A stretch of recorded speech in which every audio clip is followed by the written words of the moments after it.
देश में लोकसभा चुनाव 2024 का बिगुल बज गया है। राजनीतिक पार्टियों ने चुनाव में पूरी ताकत झोंक दी है। इसी कड़ी में महाराष्ट्र की बारामती सीट पर बरकरार सस्पेंस खत्म हो गया है। इस सीट पर चुनावी मुकाबला दिलचस्प होने वाला है, क्योंकि चाचा भतीजे के बाद अब ननद भाभी के बीच चुनावी जंग देखने को मिलेगी। दरअसल एनसीपी शरद पवार गुट ने 30 मार्च को 5 उम्मीदवारों की लिस्ट जारी की।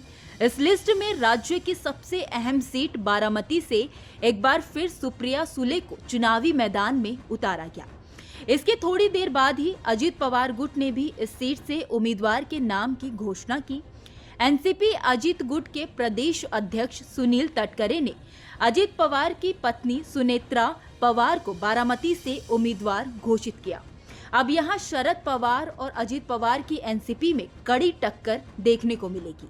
आपको बता दें कि बारामती लोकसभा सीट पर पवार परिवार का दबदबा रहा है। इनसे पहले इस सीट पर कांग्रेस पार्टी की पकड़ रही थी। इस सीट से शरद पवार 6 बार सांसद रह चुके हैं। एक बार उनके भतीजे अजित पवार ने इस सीट से जीत हासिल की है। फिर उनकी बेटी सुप्रिया सुले ने इस सीट की कमान संभाली। वह लगातार 2009 से इस सीट से सांसद है और इस साल के चुनावी मैदान में भी उतर रही हैं। अब सुप्रिया के सामने उनकी भाभी सुनेत्रा पवार को टिकट दिया गया है, जिससे मुकाबला बेहद दिलचस्प हो गया है। लिस्ट जारी होने से पहले शिवसेना नेता विजय शिवतारे इस सीट की लड़ाई से बाहर हो चुके हैं। विजय शिवतारे ने बारामती से चुनाव नहीं लड़ने का ऐलान किया। दरअसल शिवतारे ने 12 अप्रैल को बारामती से निर्दलीय उम्मीदवार के रूप में नामांकन की चेतावनी दी थी। उन्होंने सुनेत्रा पवार को हराने का संकल्प भी जताया था। बारामती सीट को लेकर अब मुकाबला पवार परिवार के बीच है। सुप्रिया सुले और सुनेत्रा पवार एक दूसरे के सामने हैं। अब बारामती से ननद भाभी एक दूसरे के खिलाफ चुनाव लड़ेंगी।